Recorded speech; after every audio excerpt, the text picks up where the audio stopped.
और कहने लगे मैं हृदय फाड़कर अपने कृष्ण के दर्शन करूंगा। वे दर्शन तक नहीं देते, इस हृदय को चीर डालूंगा। गदाधर जी तत्काल लिपट गए और महाप्रभु के हाथों को पकड़ के रोका और विनय की, प्रभु प्रभु आप ऐसा मत करें। बहुत देर तक महाप्रभु भावावेश में रहे, फिर भाव शांत हुआ। एक दिन रात्रि में प्रभु शैया पर शयन कर रहे थे। गदाधर उनकी चरण सेवा में संलग्न थे। चरण सेवा करते करते गदाधर ने अपना मस्तक प्रभु के चरणों में रखकर गदगद कंठ से प्रार्थना की, प्रभु इस अधम को किस पापों के परिणाम स्वरूप श्री कृष्ण प्रेम की प्राप्ति नहीं हो रही है। आप तो दीन वत्सल हैं, मुझे साधन का बल नहीं, शुभ कर्म भी मैं नहीं कर सकता, तीर्थ यात्रा आदि पुण्य कार्यों से भी मैं वंचित हूं। मुझे तो एकमात्र आपके श्री चरणों का ही सहारा है। मेरे ऊपर कब कृपा होगी प्रभु? कब तक मैं इसी प्रकार प्रेम विहीन शुष्क जीवन बिताता रहूंगा?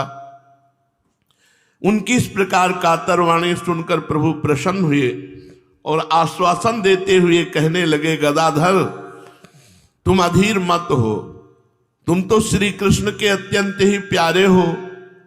दीन हो तो भगवान को सबसे प्रिय है। बिना दीनहीन बने कोई प्रभु को प्राप्त कर ही नहीं सकता। जिन्हें अपने शुभ कर्मों का अभिमान है या उग्र साधनों का भरोसा है, वे प्रभु की महती कृपा के अधिकारी कभी हो ही नहीं सकते। प्रभु तो अकिंचन प्रिय है। निष्किंचन बनने पर ही उनकी कृपा की उपलब्धि हो सकती है। तुम्हारे भाव पूरे निष्किंचन भक्त कैसे हैं? जब तुम सच्चे हृदय से निष्किंचन बन गए तब फिर तुम्हें श्री लगेगा। प्रभु की ऐसी बात सुनकर गदाधर की प्रसन्नता का पारावार नहीं रहा। वे रात्रि भर प्रेम में मगन होकर आनंदाश्रु बहाते रहे। वे एक एक घड़ी को गिनते रहे कि कब प्रातः काल हो और कब मुझे प्रेम प्राप्त हो। प्रतीक्षा में उनकी दशा पागलों की सी हो गई। वे कभी तो उठकर बैठ जाते, कभी खड़े होकर नृत्य करने लगते, कभी फिर लेट जाते, कभी आप ही जोर जोर से हंसने लगते। प्रभु उनकी दशा देखकर बड़े ही प्रसन्न हुए। प्रातः काल गंगा स्नान करते हुए आनंद में विभोर होकर नृत्य करने लगे। वे प्रेमासों को पीकर उन्मत्त से प्रतीत होते थे, मानो उन्हें उस मधुमय मनोज्ञ मदिरा का पूर्ण रूप से नशा चढ़ गया हो। उन्होंने प्रेम रस में निमग्न हुए अलसाने से नेत्रों से प्रभु की ओर देखकर उनके पाद पद्मों में प्रणाम किया और कृतज्ञता प्रकट करते हुए कहने लगे।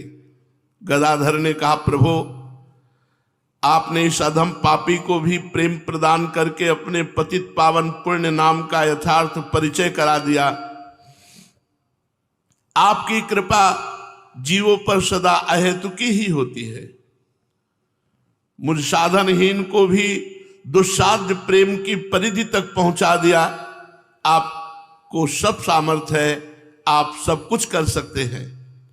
प्रभु ने उनकी ऐसी दशा देखकर अधीरता के साथ कहा, गदाधर कृपालु श्री कृष्ण ने तुम्हारे ऊपर कृपा कर दी, अब तुम उनसे मेरे लिए प्रार्थना करो। गदाधर ने अत्यंत ही दीनता के साथ कहा, प्रभु मैं तो आपको ही इसका कारण समझता हूं, इस प्रेम की आपकी ही दया का फल समझता। अमर ब्रह्मचारी ने भी गदाधर की ऐसी दशा देखी। उनके अंतःकरण में भी प्रेम प्राप्ति की उत्कट इच्छा उत्पन्न हो गई। वे भी गदाधर की भांति अपने आप को भूलकर प्रेम में उन्मत्त होना चाहते थे। उनका हृदय भी प्रेमाशय को पान करने के लिए अधीर हो उठा।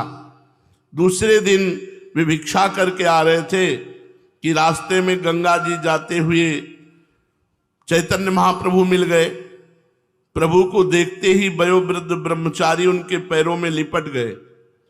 प्रभु ने संकोच प्रकट करते हुए कहा कि मैं आपके पुत्र के समान हूं, आपने बाल्यकाल से ही पिता की भाया है, आप ये क्या अनर्थ कर रहे हैं, मेरे ऊपर पाप चढ़ा रहे हैं। प्रभु की इन बातों को सुनकर कातर भाव से वृद्ध ब्रह्मचारी जी ने कहा, प्रभु अब हमारी बहुत छलना ना कीजिए, ये व्यर्थ जीवन बिता दिया, वृद्धावस्था आ गई, अब आप अपने चरणों से मुझे दूर ना कीजिए। इस शरीर को भांति भांति के कष्ट पहुंचा करके काशी, कांची, अवंतिका आदि सभी पवित्र पुरियों और पुण्य तीर्थों की पैदल यात्रा की, घर घर से भिक्षा मांगी, अपनी जीविका चलाई, तो भी आज तक श्री कृष्ण प्रेम का अधिकारी नहीं बन सका। अब तो हमें श्री कृष्ण प्रेम का अधिकारी बना दो। अब हमें किसी प्रकार प्रभु प्रेम प्राप्त हो जाए, यही आपके पाद पद्मों में विनीत प्रार्थना है। नीलांबर ब्रह्मचारी की बातें सुनकर प्रभु कुछ भी नहीं बोले। वे ब्रह्मचारी की ओर देखकर मंद मंद भाव से खड़े मुस्कुरा रहे थे। ब्रह्मचारी जी प्रभु की मुस्कुराहट का अर्थ समझ गए। वे अधीर होकर अपने आप ही कह उठे, प्रभु हम तीर्थ यात्राओं का कथन करके यह अधिकार नहीं जना रहे कि हमने जीवन में ब्रह्मचर्य रहा, तीर्थ यात्रा की, पुरियों की यात्रा की, तो मैं अधिकारी हो गया हूं। प्रभु हम तो अपनी स्थिति बता रहे कि ये सब करने पर भी हमें श्री कृष्ण प्रेम प्राप्त नहीं हुआ। दीन भाव से एकमात्र आपकी शरण होकर प्रेम की याचना कर रहा हूं, हमें श्री कृष्ण प्रेम प्रदान कीजिए। भावावेश में प्रभु के मुख से स्वतः ही निकल पड़ा, जाओ दिया दिया। बस इतना प्रभु का कहना था कि ब्रह्मचारी जी सब कुछ भूलकर प्रेमावेश में भरकर पागलों की भांति हा कृष्ण और नृत्य करने लगे। नृत्य करते करते उन्मत्त की भांति मुख से कुछ प्रलाप भी करते जाते।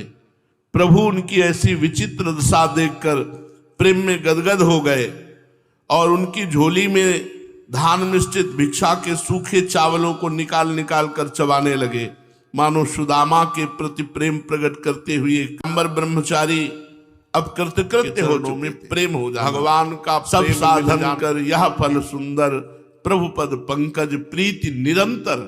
अंतर रहित भगवान के चरणों में प्रीति हो जाना, ये समस्त साधनाओं का फल है। वो प्रेम विह्वल होकर विभोर होते हुए ब्रह्मचारी जी अपनी कुटिया में चले गए। इस प्रकार भक्तों के हृदय में प्रभु के प्रति अधिकाधिक सम्मान के भाव बढ़ने लगे। प्रभु भी भक्तों पर पहले से अत्यधिक प्रेम प्रदर्शित करने लगे। श्रीवास पंडित के घर संकीर्तन का आरंभ माघ मास में हुआ था, परंतु 2-3 महीने में ही इसकी चर्चा चारों ओर फैल गई। बहुत से दर्शनार्थी संकीर्तन को देखने की उत्सुकता से रात्रि में श्रीवास पंडित के घर आने लगे, किंतु संकीर्तन के समय घर का फाटक बंद कर दिया जाता था, इसलिए सभी भक्त अंदर नहीं जा सकते थे। बहुत से लोग तो निराश होकर द्वार पर ही बैठे रहते, कोई लौट पड़ता। संकीर्तन में खास भक्त ही भीतर जा सकते थे। उस समय संकीर्तन का यही नियम निर्धारित किया गया था। नियमों का बंधन सबको अखरता है और बिना नियम के प्रेम होता नहीं। पहले नियम से कीर्तन प्रारंभ हुआ। रात्रि में श्रीवास के घर दरवाजा बंद करके प्रधान भक्त, ये सबको अखरता है। सभी प्राणी नियमों के बंधनों का परित्याग करके स्वाधीन होना चाहते हैं। इसका कारण यही है कि परम स्वतंत्र परमात्मा का अंश है जीव, वो किसी बंधन में नहीं रहना चाहता। प्रेम में किसी प्रकार का नियम होता नहीं। प्राणी मात्र को प्रेम पीयूष की ही पिपासा है। सभी इसी परम प्रेम पयोनिधि के पान करने के लिए छटपटाते हैं, पर दिशा गलत है। कोई स्त्री का प्रेम, कोई पुत्र का प्रेम, कोई परिवार का, कोई गांव नगर का, कोई धन का, नाना प्रकार की ऐसी असत वृत्तियों में प्रेम खोज रहा है। यहां प्रेम है नहीं। प्रेम तो भगवान के नाम में, रूप में, लीला में, धाम में है। वो सभी प्रकार के बंधनों को छिन्न भिन्न करके प्रभु के समीप पहुंचना चाहता है, किंतु बिना नियमों का पालन किए प्रभु के प्रेम में पहुंचना असंभव है। प्रेम के चारों ओर नियम की परिखा खुदी हुई है। बिना नियम को पार किए कोई प्रेम में पहुंच नहीं सकता, और प्रेम में पहुंचने के बाद कोई नियम रहता नहीं। बिना नेम के प्रेम होता नहीं, बिना प्रेम के नियम बंधन टूटता नहीं। ये ठीक है कि प्रेम स्वयं नियमों से अतीत है, उसके समीप कोई नियम नहीं, किंतु साथ ही वो नियम के बिना प्राप्त भी नहीं हो सकता। एक बार किसी भी प्रकार से सही प्रेम से जो पृथकता आ गई है, प्रेम में जो अपनी छाती को चीरने लगे और कहने लगे मैं हृदय फाड़कर अपने कृष्ण के दर्शन करूंगा, वे दर्शन तक नहीं देते, इस हृदय को चीर डालूंगा। गदाधर जी तत्काल लिपट गए और महाप्रभु के हाथों को पकड़ के रोका और विनय की, प्रभु प्रभु आप ऐसा मत करें। बहुत देर तक महाप्रभु भावावेश में रहे, फिर भाव शांत हुआ। एक दिन रात्रि में प्रभु शैया पर शयन कर रहे थे, गदाधर उनकी चरण सेवा में संलग्न थे। चरण सेवा करते करते गदाधर ने अपना मस्तक प्रभु के चरणों में रखकर गदगद कंठ से प्रार्थना की, प्रभु इस अधम को किस पापों के परिणाम स्वरूप श्री कृष्ण प्रेम की प्राप्ति नहीं हो रही है। आप तो दीन वत्सल हैं, मुझे साधन का बल नहीं, शुभ कर्म भी मैं नहीं कर सकता, तीर्थ यात्रा आदि पुण्य कार्यों से भी मैं वंचित हूं। मुझे तो एकमात्र आपके श्री चरणों का ही सहारा है। मेरे ऊपर कब कृपा होगी प्रभु? कब तक मैं इसी प्रकार प्रेम विहीन शुष्क जीवन बिताता रहूंगा? उनकी इस प्रकार कातर वाणी सुनकर प्रभु प्रसन्न हुए और आश्वासन देते हुए कहने लगे, गदाधर तुम अधीर मत हो, तुम तो श्री कृष्ण के अत्यंत ही प्यारे हो। दीन हो तो भगवान को सबसे प्रिय है। बिना दीनहीन बने कोई प्रभु को प्राप्त कर ही नहीं सकता। जिन्हें अपने शुभ कर्मों का अभिमान है या उग्र साधनों का भरोसा है, वे प्रभु की महती कृपा के अधिकारी कभी हो ही नहीं सकते। प्रभु तो अकिंचन प्रिय है। निष्किंचन बनने पर ही उनकी कृपा की उपलब्धि हो सकती है। तुम्हारे भाव पूरे निष्किंचन भक्त कैसे हैं? जब तुम सच्चे हृदय से निष्किंचन बन गए तब फिर तुम्हें श्री लगेगा। प्रभु की ऐसी बात सुनकर गदाधर की प्रसन्नता का पारावार नहीं रहा। वे रात्रि भर प्रेम में मगन होकर आनंदश्रु बहाते रहे। वे एक एक घड़ी को गिनते रहे कि कब प्रातः काल हो और कब मुझे प्रेम प्राप्त हो। प्रतीक्षा में उनकी दशा पागलों की सी हो गई। वे कभी तो उठकर बैठ जाते, कभी खड़े होकर नृत्य करने लगते, कभी फिर लेट जाते, कभी आप ही जोर जोर से हंसने लगते। प्रभु उनकी दशा देखकर बड़े ही प्रसन्न हुए। प्रातः काल गंगा स्नान करते हुए आनंद में विभोर होकर नृत्य करने लगे। वे प्रेमासों को पीकर उन्मत्त से प्रतीत होते थे, मानो उन्हें उस मधुमय मनोज्ञ मदिरा का पूर्ण रूप से नशा चढ़ गया हो। उन्होंने प्रेम रस में निमग्न हुए अलसाने से नेत्रों से प्रभु की ओर देखकर उनके पाद पद्मों में प्रणाम किया और कृतज्ञता प्रकट करते हुए कहने लगे।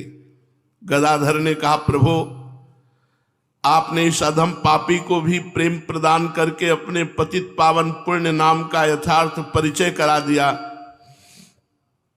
आपकी कृपा जीवों पर सदा अहेतुकी ही होती है। मुझ साधनहीन को भी दुस्साध्य प्रेम की परिधि तक पहुंचा दिया।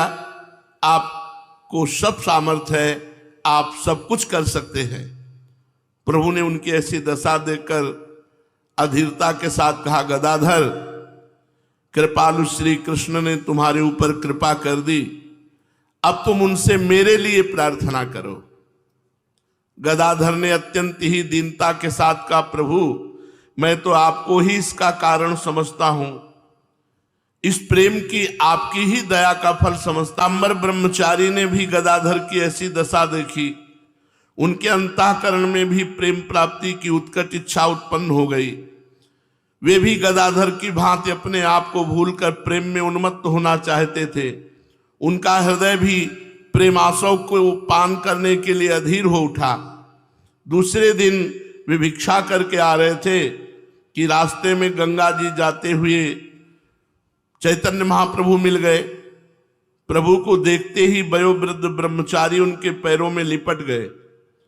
प्रभु ने संकोच प्रकट करते हुए कहा कि मैं आपके पुत्र के समान हूं, आपने बाल्यकाल से ही पिता की भाया है, आप ये क्या अनर्थ कर रहे हैं, मेरे ऊपर पाप चढ़ा रहे हैं।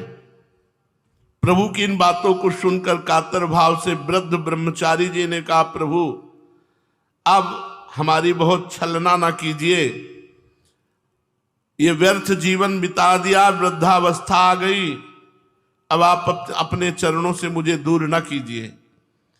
इस शरीर को भांति भांति के कष्ट पहुंचा करके काशी, कांची, अवंतिका आदि सभी पवित्र पुरियों और पुण्य तीर्थों की पैदल यात्रा की, घर घर से भिक्षा मांगी, अपनी जीविका चलाई, तो भी आज तक श्री कृष्ण प्रेम का अधिकारी नहीं बन सका। अब तो हमें श्री कृष्ण प्रेम का अधिकारी बना दो, अब हमें किसी प्रकार प्रभु प्रेम प्राप्त हो जाए, यही आपके पाद पद्मों में विनीत प्रार्थना है। नीलांबर ब्रह्मचारी की बातें सुनकर प्रभु कुछ भी नहीं बोले। वे ब्रह्मचारी की ओर देखकर मंद मंद भाव से खड़े मुस्कुरा रहे थे। ब्रह्मचारी जी प्रभु की मुस्कुराहट का अर्थ समझ गए। वे अधीर होकर अपने आप ही कह उठे, प्रभु हम तीर्थ यात्राओं का कथन करके यह अधिकार नहीं जना रहे कि हमने जीवन में ब्रह्मचर्य रहा, तीर्थ यात्रा की, पुरियों की यात्रा की, तो मैं अधिकारी हो गया हूं। प्रभु हम तो अपनी स्थिति बता रहे कि यह सब करने पर भी हमें श्री कृष्ण प्रेम प्राप्त नहीं हुआ। दीन भाव से एकमात्र आपकी शरण होकर प्रेम की याचना कर रहा हूं, हमें श्री कृष्ण प्रेम प्रदान कीजिए। भावावेश में प्रभु के मुख से स्वतः ही निकल पड़ा, जाओ दिया दिया। बस इतना प्रभु का कहना था कि ब्रह्मचारी जी सब कुछ भूलकर प्रेमावेश में भरकर पागलों की भांति हा कृष्ण और नृत्य करने लगे। नृत्य करते करते उन्मत्त की भांति मुख से कुछ प्रलाप भी करते जाते। प्रभु उनकी ऐसी विचित्र दशा देखकर प्रेम में गदगद हो गए और उनकी झोली में धान मिश्रित भिक्षा के सूखे चावलों को निकाल निकाल कर चबाने लगे, मानो सुदामा के प्रति प्रेम प्रकट करते हुए। अंबर ब्रह्मचारी अब कृतकृत्य हो चुके थे। भगवान का प्रेम मिल जाना